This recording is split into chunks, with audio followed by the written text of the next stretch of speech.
ಸ್ವತಂತ್ರ ಬಂದು 75 ವರ್ಷ ಆಯಿತು. ಆದರೂ ಇವಾಗ್ಲೂ ನಮಗೊಂದು ವಿಷಯ ಬೇಕು ಅಂದರೆ ನಾವು ಅದನ್ನು ಪ್ರೊಟೆಸ್ಟ್ ಮಾಡಿನೇ ತೊಗೊಳ್ತಾ ಇದ್ದೀವಿ. ಅದಕ್ಕೆ ಪ್ರೊಟೆಸ್ಟ್ ಆಗಬೇಕು, ಸತ್ಯಾಗ್ರಹ ಆಗಬೇಕು, ಆ ಸುದ್ದಿ ನ್ಯೂಸೆನ್ಸ್ ಆಗಬೇಕು, ವೈರಲ್ ಆಗಬೇಕು. ಇದೆಲ್ಲ ಆಗಿ ಅದರಲ್ಲೊಂದಿಷ್ಟು ಜನ ಗಾಯಗೊಂಡ ಮೇಲೆ ನಮಗೆ ನಾವು ಕೇಳೋ ಅಂಥದ್ರಲ್ಲಿ ಅದು ಸಿಗ್ಲೂಬೋದು, ಸಿಗದೇನೂ ಇರ್ಬೋದು. ಈ ರೀತಿಯಾದ ಒಂದು ಡೆಮೊಕ್ರೆಟಿಕ್ ಕಂಟ್ರಿಯಲ್ಲೇ ನಾವಿದ್ದೀವಿ. ಸೊ ಎಸ್ ಗೈಸ್, ಇವತ್ತು ನಾವು ಡೆಲ್ಲಿಯಲ್ಲಿ ನಡೀತಾ ಇರುವಂಥ ಪ್ರೊಟೆಸ್ಟು CJP ಪ್ರೊಟೆಸ್ಟ್ ಬಗ್ಗೆನೇ ಮಾತಾಡ್ತಾ ಇದ್ದೀವಿ. ಸೊ ಇದು ಆಲ್ಮೋಸ್ಟ್ ತುಂಬ ವಿಷಯಗಳು, ತುಂಬ ಜನ ಇದನ್ನ ಸೋಷಿಯಲ್ ಮೀಡಿಯಾಸಲ್ಲಿ ಆಗಿರಲಿ ಅಲ್ಲಿ ನೀವು ನೋಡ್ತಾನೆ ಇರ್ತೀರಾ. ಬಟ್ ಸೊ ಇದು ಕಂಪ್ಲೀಟ್ಲಿ ಒಂದು ಓವರ್ ವ್ಯೂ ಆಗಿರುತ್ತೆ ಆ್ಯಂಡ್ ಇದು ಸ್ವಲ್ಪ ಒಪಿನಿಯನೇಟಿಂಗ್ ಕಂಟೆಂಟ್ಸ್ ಕೂಡ ಇದರಲ್ಲಿ ಇರುತ್ತೆ. ಈ ಸ್ಟ್ರೈಕ್ ಹೇಗೆ ಸ್ಟಾರ್ಟ್ ಆಯಿತು, ಯಾಕೆ ಸ್ಟಾರ್ಟ್ ಆಯಿತು ಅಂತ ನೋಡಿದ್ರೆ, ನೀಟ್ ಎಕ್ಸಾಮ್ಸ್ ಆಯಿತು. ನೀಟ್ ಎಕ್ಸಾಮ್ಸ್ ಆಗಿ ಆ ನೀಟ್ ಎಕ್ಸಾಮ್ ಟೈಮಲ್ಲಿ ಪೇಪರ್ ಲೀಕ್ಔಟ್ ಆಯಿತು. ಸೊ ಹಾಗಾಗಿ ನೀವು ಇವಾಗ ಯಾರೆಲ್ಲ ಎಕ್ಸಾಮ್ಸ್ ಬರ್ತಿದ್ದಾರೆ ಅದೆಲ್ಲದು ಕ್ಯಾನ್ಸಲ್ ಮತ್ತೆ ಎಕ್ಸಾಮ್ ಮಾಡ್ತೀವಿ ಅನ್ನೋ ರೀತಿಯಲ್ಲಿ ಏನು ಹೇಳಿದ್ದಾರೆ, ಇದನ್ನ ಅಪೋಸ್ ಮಾಡಿನೇ ಆಕ್ಚುಲ್ ಸ್ಟ್ರೈಕ್ ಬಂದು ಸ್ಟಾರ್ಟ್ ಆಗಿದೆ, ಆ ಪ್ರೊಟೆಸ್ಟ್ ಬಂದು ಸ್ಟಾರ್ಟ್ ಆಗಿದೆ. ಓಕೆನಾ? ಸೊ ಇದರಲ್ಲಿ ಏನಿದೆ, ಓಕೆ ಈಗ ಪೇಪರ್ ಲೀಕ್ ಆಗಿದೆ, ಬಟ್ ಅದಕ್ಕೆ ಎಕ್ಸಾಮ್ ಮಾಡೋದು ವ್ಯಾಲಿಡ್ ಪಾಯಿಂಟ್ ಅಂತ ನಿಮ್ಮಲ್ಲಿ ತುಂಬ ಜನಕ್ಕೆ ಅನ್ಸ್ಬೋದು. ಬಟ್ ಇಲ್ಲಿ ಯಾಕೆ ಪ್ರೊಟೆಸ್ಟ್ ಆಗ್ತಾ ಇದೆ ಅಂತ ನೀವು ಇಲ್ಲಿ ಕ್ಲೋಸ್ ಅಬ್ಸರ್ವೇಷನ್ ಮಾಡಬೇಕಾಗುತ್ತೆ.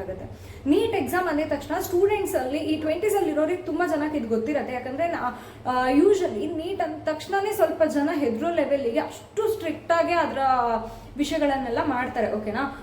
ಚೆಕಿಂಗ್ ಆಗಿರ್ಬೋದು, ಇನ್ನೊಂದಾಗಿರ್ಬೋದು, ನೆಕ್ಸ್ಟ್ ಲೆವೆಲ್ ಸ್ಟ್ರಿಕ್ಟ್ ಆಗಿರುತ್ತೆ. ಡ್ರೆಸ್ ಕೋಡ್ ಇರುತ್ತೆ, ಹೇರ್ ಸ್ಟೈಲ್ ಹೀಗೆ ಇರಬೇಕು, ಮತ್ತೆ ಹೇರ್ಸಲ್ಲೆಲ್ಲ ಚೆಕ್ ಮಾಡೋದು, ಶೂಸಲ್ಲಿ ಕಟ್ ಮಾಡಿ ಚೆಕ್ ಮಾಡೋದು, ಬಟ್ಟೆ ಎಲ್ಲ ಕಟ್ ಮಾಡಿ ಚೆಕ್ ಮಾಡೋದು, ಈ ಥರ ತುಂಬ ಎಕ್ಸ್ಟ್ರೀಮ್ ಲೆವೆಲಲ್ಲೇ ಆ್ಯಕ್ಚುಲಿ ಈ ನೀಟನ್ನು ಪಿಕ್ಚರೈಸ್ ಮಾಡಿ ಆ್ಯಂಡ್ ಅದರ ರಿಲೇಟೆಡ್ ವಿಷಯಗಳು ಅಷ್ಟು ಸ್ಟ್ರಿಕ್ಟ್ ಆಗಿ ಮಾಡ್ತಿರ್ತಾರೆ.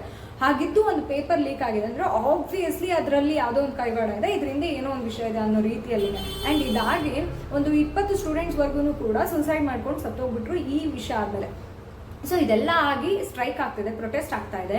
ಆ್ಯಂಡ್ ಸೋನಮ್ ವಾಂಗ್ಚುಕ್ ಅಂತ ಒಬ್ಬ ಎಕ್ಸ್ಟ್ರೀಮ್ಲಿ ಫೇಮಸ್ ಆಗಿರೋಂಥ ಒಬ್ರು ಸೈಂಟಿಸ್ಟ್ ಆ್ಯಂಡ್ ತುಂಬಾ ಎಲ್ಲರಿಗೂ ಗೊತ್ತಿರೋವಂಥ ಎಜುಕೇಷನಿಸ್ಟ್, ಅವರು ಕೂಡ ಒಂದು ರಸ್ತೆಗೆ ಇಳಿದು ಸತ್ಯಾಗ್ರಹ ಮಾಡಿ, ಉಪವಾಸ ಸತ್ಯಾಗ್ರಹ ಮಾಡಿ ಅವರು ಪ್ರೊಟೆಸ್ಟ್ ಮಾಡ್ತಿದ್ದಾರೆ. ಬಟ್ ಗೌರ್ಮೆಂಟ್ ಇದನ್ನು ಯಾವ ರೀತಿಯಲ್ಲೂ ಇದಕ್ಕೆ ರೆಸ್ಪಾನ್ಸೇ ಮಾಡ್ತಾ ಇಲ್ಲ. ಆ್ಯಂಡ್ ಇದು ಲೀಡ್ ಆಗ್ತಾ ಹೋಗ್ದಂತೆಯೇ ಏನಾಗುತ್ತೆ ಅಂದರೆ, ಇಷ್ಟು ಎಕ್ಸ್ಟ್ರೀಮಾಗಿ ಆಗಿ ನಮ್ಗೆ ಯಾರಿಗೂ ನ್ಯಾಯ ಸಿಕ್ಕಿಲ್ಲ ಅಂದರೆ ಆ ಎಜುಕೇಷನ್ ಮಿನಿಸ್ಟರ್ ಬಂದ್ಬಿಟ್ಟು ರಿಸೈನ್ ಮಾಡಬೇಕು ಅನ್ನೋ ರೀತಿಯಲ್ಲಿ ಜೆನ್ಸಿ ಬಂದು ಇನ್ನೊಂದು ಡಿಮಾಂಡ್ನೇ ಎತ್ತಿಡ್ತಾರೆ. ಸೊ ಇದು ಹೋಗ್ತಾ ಹೋಗ್ತಾ ಹೋಗ್ತಾ ಈ ಬ್ರುಟಾಲಿಟಿಗೆ ಯಾವಾಗ ಟರ್ನ್ ಆಗುತ್ತೆ, ಎಲ್ಲರಿಗೂ ಹೊಡೆಯೋದು, ಅಂದರೆ ಈ ಪೊಲೀಸ್ ಚಾರ್ಜ್, ಲಾಠಿ ಚಾರ್ಜ್ ಮಾಡೋದು, ಈ ರೀತಿ ತುಂಬ ವಿಷಯಗಳು ನಡೀತಾ ಆ್ಯಕ್ಚುಲಿ ಆ ಸ್ಟೂಡೆಂಟ್ಸ್ ಎಲ್ಲ ತುಂಬ ವ್ಯಾಲಿಡ್ ಆಗಿ, ತುಂಬ ಬ್ರಿಲಿಯಂಟ್ ಆಗಿ ಕ್ವೆಶನ್ ಮಾಡೋಕ್ಕೆ ಸ್ಟಾರ್ಟ್ ಮಾಡ್ತಾರೆ. ಆ್ಯಕ್ಚುಲಿ ಇದು ಎಲ್ಲೋ ಸ್ಟಾರ್ಟ್ ಆಗಿ ಎಲ್ಲೋ ಹೋಗಿ ನಿಲ್ಲೋ ರೀತಿಯಲ್ಲಿ ತುಂಬ ವಿಷಯಗಳ ಬಗ್ಗೆ, ತುಂಬ ಆಸ್ಪೆಕ್ಟ್ಸ್ ಬಗ್ಗೆ ಮಾತಾಡ್ತಾರೆ. ಹೇಗೆ ಅಂದರೆ, ಈಗ ಎಲ್ಲದಕ್ಕೂ ಎಕ್ಸಾಮ್ಸ್ ಇದೆ, ಎಲ್ಲದಕ್ಕೂ ಸ್ಟ್ರಿಕ್ಟ್ ಎಕ್ಸಾಮ್ಸ್ ಇದೆ, ಎಕ್ಸಾಮ್ಸ್ ಇದೆ, ಇನ್ನೊಂದೆಲ್ಲ ಇದೆ. ಆ್ಯಕ್ಚುಲಿ ಪೊಲಿಟಿಷಿಯನ್ಸಿಗೆ ಏನಿದೆ, ಇದನ್ನು ನಾವು ಆನ್ ಗೋಯಿಂಗ್ ವೇಯಲ್ಲಿ ತುಂಬ ಜನರಲ್ ಆಗಿ ಮಾತಾಡಿರ್ತೀವಿ. ಬಟ್ ಇದು ಪ್ರೊಟೆಸ್ಟ್ ಅಲ್ಲಿ ಒಬ್ರು ಡಿಮ್ಯಾಂಡ್ ಆಗಿ ಇರ್ತಾರೆ. ಸೊ ಈ ರೀತಿ ತುಂಬಾನೇ ಸೆನ್ಸೇಷನಲ್ ಆಗಿ ತುಂಬಾ ವಿಷಯಗಳನ್ನ ಡೇರಿಂಗ್ ಆಗಿ ಮಾಡಿದ್ದಾರೆ ಈ ಟೀಮ್ ಆಕ್ಚುಲಿ. ಸೊ ಇವಾಗಲೂ ಕೂಡ ಮಾಡ್ತಾ ಇದ್ದಾರೆ. ಅಂಡ್ ಇದರ ಎಕ್ಸ್ಟೆನ್ಷನ್ ವರ್ಷನ್ ಅನ್ನೋ ಹಾಗೆ ಬೆಂಗಳೂರಲ್ಲಿ ಕೂಡ ಇದರ ಸಪೋರ್ಟಿಂಗ್ ಆಗಿ ತುಂಬಾ ಕಡೆ ಪ್ರೊಟೆಸ್ಟ್ಗಳು ನಡೀತಾ ಇದೆ. ಸೊ ಇದು ಒಂದು ರೀತಿಯಲ್ಲಿ ಇಂಡಿಯಾದಲ್ಲಿ ಅಲ್ಲಲ್ಲಿ ತುಂಬಾ ಕಡೆ ಇದರ ಬಿಸಿ ಬಂದು ಮುಟ್ತಾನೆ ಇದೆ. ಆಯ್ತಾ? ಅಂಡ್ ಈ ಪ್ರೊಟೆಸ್ಟಿಗೆ ಈಗ ನಿಹಾಲ್ ಸಿಕ್ಸ್ ಅನ್ನೋ ಥರ ಒಂದು ಟೀಮ್, ಒಂದು ಸಿಕ್ ಒಂದು ಕಂಪ್ಲೀಟ್ ಆಗಿ ಒಂದು ಟೀಮ್ ಬಂದ್ಬಿಟ್ಟು, ಅಂದರೆ ಅವರು ಸ್ವಲ್ಪ ಈ ಮಾರ್ಷಲ್ ಆರ್ಟ್ಸ್, ಅಂದರೆ ನಮ್ಮ ಇಂಡಿಯನ್ ಒರಿಜಿನಲ್ ಇರೋ ಅಂತ ತುಂಬ ಮಾರ್ಷಲ್ ಆರ್ಟ್ಸ್ನೆಲ್ಲ ಪ್ರಾಕ್ಟೀಸ್ ಮಾಡುವಂಥ ಒಂದು ಗ್ರೂಪ್, ಅವರು ಕೂಡ ಈಗ ಬೆಂಬಲ ಕೊಟ್ಟು ಅವರು ಕೂಡ ಬಂದಿದ್ದಾರೆ. ರೈತರು ತುಂಬ ಜನ ಇದಕ್ಕೆ ಬೆಂಬಲ ಕೊಟ್ಟಿದ್ದಾರೆ. ಹೀಗೆ ತುಂಬ ಜನ ಆ್ಯಕ್ಟರ್ಸ್ ಎಲ್ಲ ಸ್ವಲ್ಪ ಜನ ಅಲ್ಲಿ ಅಟೆಂಡ್ ಮಾಡಿದ್ದಾರೆ. ಹೀಗೆ ತುಂಬ ಜನ ಅದನ್ನು ತುಂಬ ಸೆನ್ಸೇಷನಲ್ ಆಗಿ ಹೋಗ್ತಿದೆ ಟಾಪಿಕ್. ಇಲ್ಲಿ ಇದೆಲ್ಲ ವಿಷಯಗಳು ಕೆಲವರು ನಮಗೆ ಗೊತ್ತಿರೋ ಸಾಧ್ಯತೆನೂ ಇದೆ. ಬಟ್ ಇಲ್ಲಿ ನಾವು ಆ್ಯಕ್ಚುಲ್ ಆಗಿ ಮಾತಾಡಬೇಕಾಗಿರೋ ವಿಷಯ ಏನಪ್ಪ ಅಂತಂದರೆ, ಇಲ್ಲಿ ನಮ್ಮಲ್ಲಿ ತುಂಬ ಜನ ನೀಟ್ ಎಕ್ಸಾಮ್ಸ್ ಇವ, ಆ ಎಕ್ಸಾಮಿಂದ ಆ್ಯಕ್ಚುಲ್ ಡೈರೆಕ್ಟ್ ಆಗಿ ನಮಗೆ ಎಫೆಕ್ಟ್ ಆಗದೆ ಇರೋರು ಕೂಡ ಇರ್ತೀವಿ ಖಂಡಿತವಾಗ್ಲೂ. ಆದರೆ ಇಲ್ಲಿ ನಾವು ಒಂದನ್ನು ಏನು ಅಬ್ಸರ್ವ್ ಮಾಡಬೇಕು ಅಂತಂದರೆ, ಅವರೆಲ್ಲರೂ ಸ್ಟೂಡೆಂಟ್ಸು, ಹೌದಾ? ಯಾವುದೋ ಒಂದು ಎಕ್ಸಾಮಿಂದ ಅವ್ರಿಗೆ ಯಾವುದೋ ಒಂದು ಅನ್ಯಾಯ ಆಗಿದೆ. ಸೊ ಅವರು ರಸ್ತೆಗೆ ಇಳಿದು ಅವರು ಅದರಲ್ಲೂ ಶಾಂತಿ ರೀತಿಯಲ್ಲಿ ಸ್ಟಾರ್ಟಿಂಗ್ ಪ್ರೊಟೆಸ್ಟ್ ಮಾಡ್ತಿದ್ದಾರೆ. ಅವ್ರ ಮೇಲೆ ಲಾಠಿ ಚಾರ್ಜ್ ಮಾಡೋದಾಗಿರಲಿ, ಸ್ಮೋಕ್ ಬಾಂಬ್ಸ್ ಹಾಕೋದಾಗಿರಲಿ, ಆ್ಯಂಡ್ ಅದರಲ್ಲೂ ತುಂಬ ಸ್ಮೋಕ್ ಬಾಂಬ್ಸ್ ಬಂದ್ಬಿಟ್ಟು ಎಕ್ಸ್ಪೈರ್ ಆಗಿದೆ. ಈ ರೀತಿ ತುಂಬ ವಿಷಯಗಳನ್ನು ಅವ್ರು ಮಾಡುವಾಗ ಏನಾಗುತ್ತೆ ಅಂತಂದರೆ, ಜಸ್ಟ್ ಇಮ್ಯಾಜಿನ್, ಆ್ಯಕ್ಚುಲಿ ಇಲ್ಲಿ ತುಂಬ ದೊಡ್ಡ ಕ್ರೈಮ್ ಮಾಡೋರ್ನು ಕೂಡ ಇಷ್ಟು ಬ್ರೂಟಲ್ ಆಗಿ ನಮ್ಮ ಗೌರ್ಮೆಂಟ್ ಬಂದು ಟ್ರೀಟ್ ಮಾಡಲ್ಲ. ನಾವು ಕೂಡ ಅದನ್ನ ಡೈರೆಕ್ಟ್ ಆಗಿ ನೋಡಿರ್ತೀವಿ. ಅದರಲ್ಲಿ ಒಂದು ಸ್ಟೂಡೆಂಟ್ ನೆಕ್ಸ್ಟ್ ಜನರೇಷನ್ನ ಈ ರೀತಿಯಲ್ಲಿ ಟ್ರೀಟ್ ಮಾಡಬೇಕಾದ್ರೆ ನಮ್ಮ ಡೆಮೋಕ್ರಸಿ ಇಲ್ಲಿ ಒಂದು ಕ್ವೆಶನ್ ಮಾರ್ಕ್ ಆಗಿ ಉಳಿದು ಬಿಡುತ್ತೆ.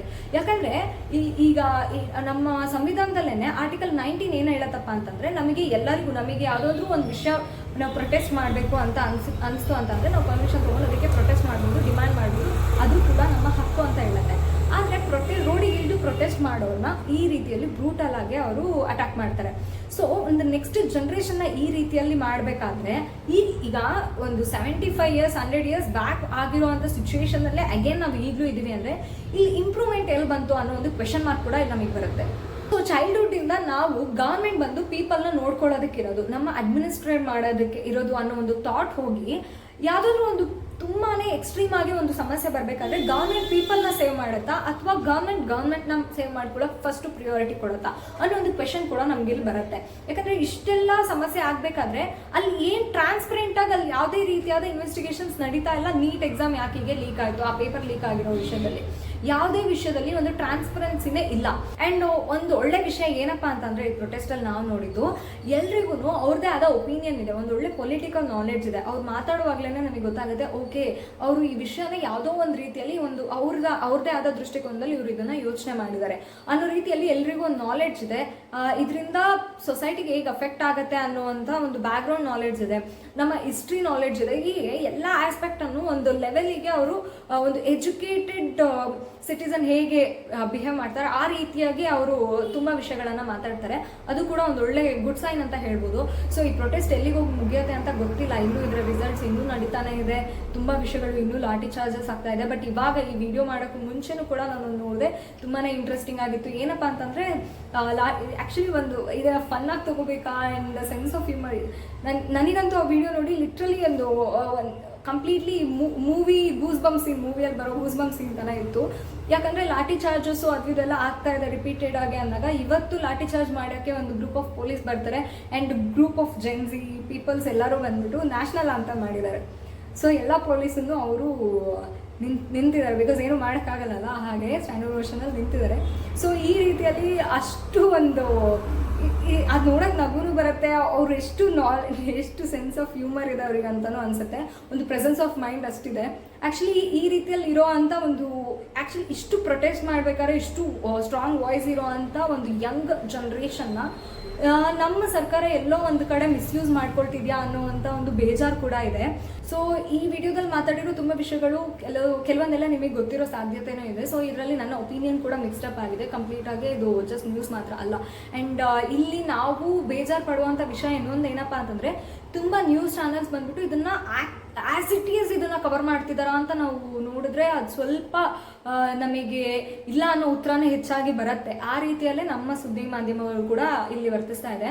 ಸೊ ಈ ಸುದ್ದಿನ ನಾವು ಕಂಪ್ಲೀಟ್ ಆಗಬೇಕು ಅಂದರೆ ಆ್ಯಕ್ಚುಲಿ ನಾವು ಮತ್ತೆ ಹೋಗಿ ಸೋಷಿಯಲ್ ಮೀಡಿಯಾನೇ ನೋಡೋ ಅಂಥ ಪರಿಸ್ಥಿತಿಯಲ್ಲಿ ಇದ್ದೀವಿ, ನಾರ್ಮಲ್ ಸ್ಯಾಟಲೈಟ್ ಚಾನಲ್ಗಳಿಗಿಂತ. ಆ ರೀತಿಯಲ್ಲಿ ಈ ಪರಿಸ್ಥಿತಿ ಇದೆ. ನಮಗೆ ಒಂದು ವಿಷಯ ಅನ್ಯಾಯ ಆಗ್ತಿದೆ ಅಂದಾಗ ನಾವು ಅದನ್ನು ಒಪ್ಕೊಳ್ಬಾರ್ದು ಆ್ಯಂಡ್ ಅದಕ್ಕೆ ವಾಯ್ಸ್ ರೈಸ್ ಮಾಡಬೇಕು ಅನ್ನೋದಕ್ಕೆ ಒನ್ ಮೋರ್ ಎಕ್ಸಾಂಪಲ್ ಆಗಿ ನಮ್ಮ ಜನ್ರೇಷನ್ ನಡೀತಿರೋದಕ್ಕೆ ನಾವೆಲ್ಲರೂ ಸಪೋರ್ಟ್ ಮಾಡೋಣ.